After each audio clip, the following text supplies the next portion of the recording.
Welcome. In this video I will show you how to force restart a frozen Google Pixel 11 Pro.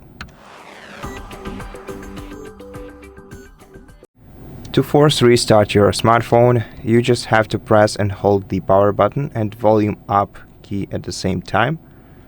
You will see the power menu appear on the screen. Well, of course, if your device is not entirely frozen.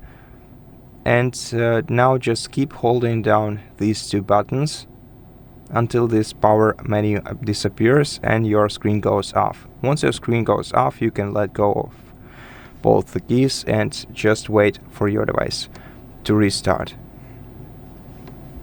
Let's wait for the Google logo to reappear on the screen.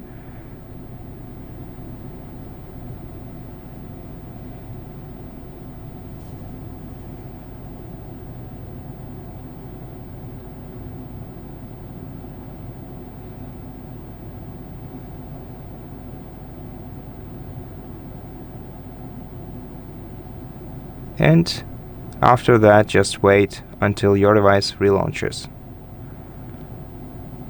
So that's basically it. Thank you for watching this video. If it helped you, please consider subscribing to our channel, leave us a like and a comment below.